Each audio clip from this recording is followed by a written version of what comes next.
it on Abner. I am stuck. Eli. That one choking up a bit. No, but it's kind of choking. They would now come and they would sing to the honor and the glory of God.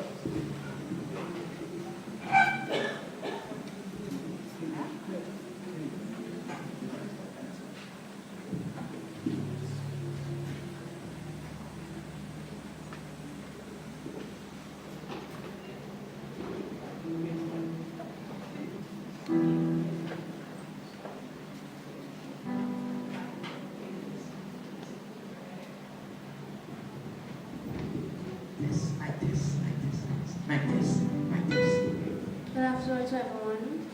Good afternoon. My sister and I are going to sing a tribute to our late uncle, Andrew Ashton, and the song is entitled, I'll See You Again.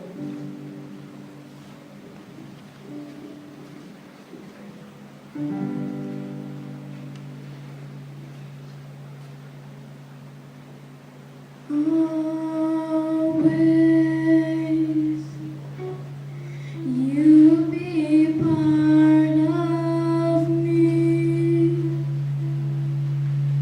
and I will forever feel your strength when I need it more.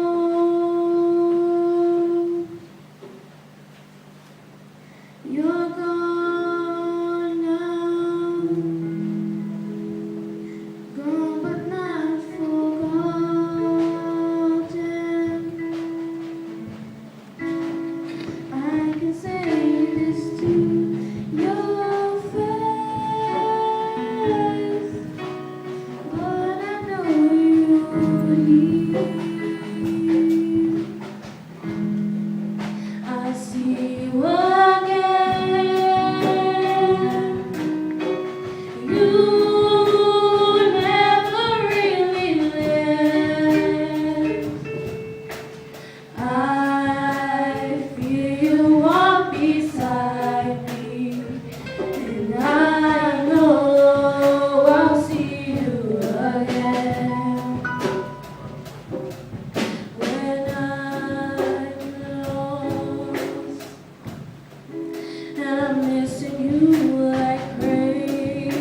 I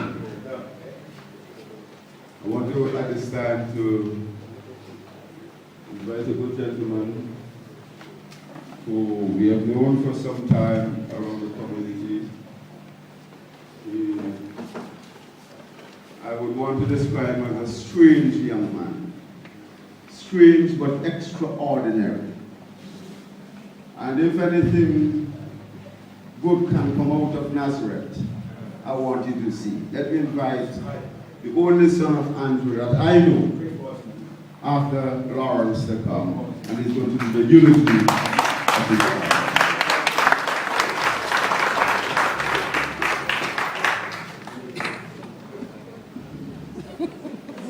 I'm going to make you laugh.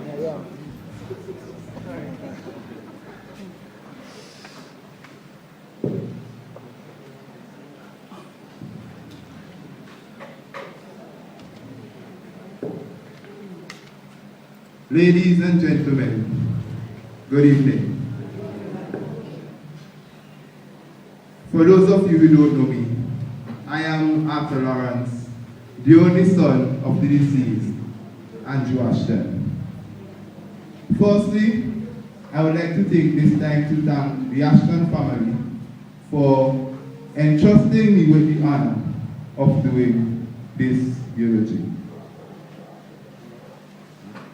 Mr. Andrew Augustus Ashton, affectionately known as Cycles.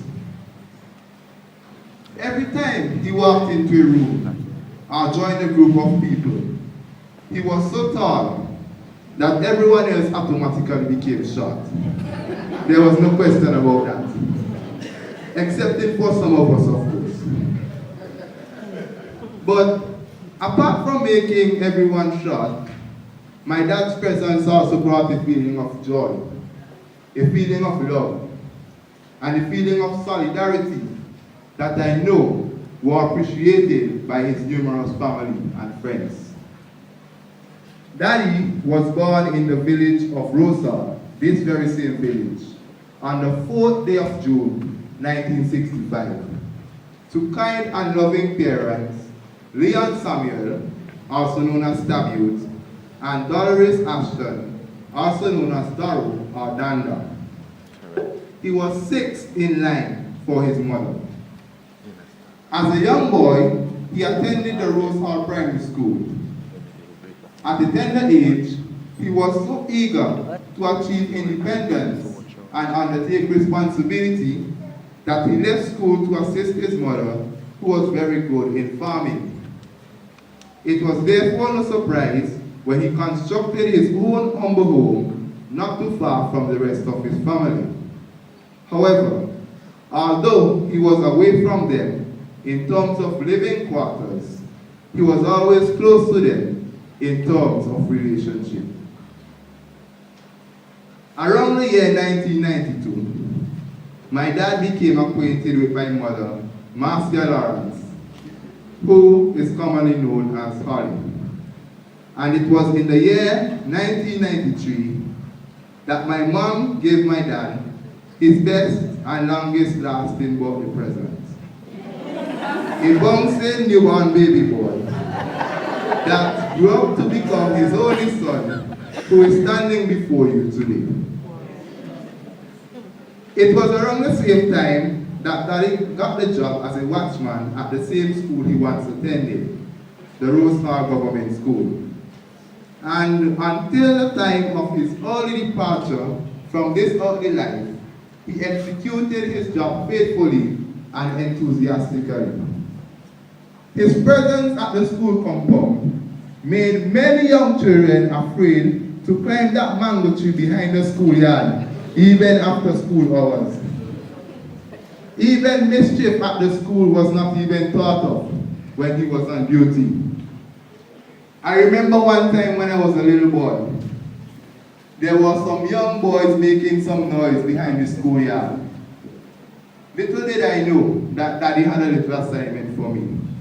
He called me and said, Adam, come here. Do something for me. You see that window there?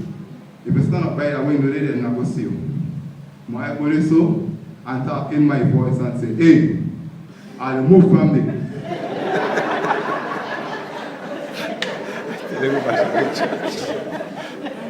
Yes, Daddy. So, mustering up all the courage I had, I walked over to that little window, and in the best imitation of my dad's voice, I said, "Hey, I'll move from here." Man, I did not need to say anything after A. Because from the time I said A, those children were just dancing in the distance. Up until that point in time, I never knew children could run so fast. I actually saw one of them jump over grass as tall as this podium. Just because of my dad's voice. Although he had a steady job, my daddy's love for farming was not decreased. He continued to plant various crops on his lands, both in the mountains and in his yard. I am 90% correct when I say that he could have farmed successfully in the Sahara Desert. No matter how dry the weather or limited the resources, my dad could always put together a lovely kitchen garden. But this was only one of his various accomplishments. Many of his friends on the block would remember my dad for his unbeatable skill in the game of dominoes. I have actually been there a few times to witness him defeat his domino opponents, game after game after game after game. Even when I wasn't present, I would still know, because he would tell me. Sad to say, because of my school schedule, I never got to ask him to teach me some of his domino strategies. Those friends who frequently visited him and those who he visited would be able to testify of his expertise at the start.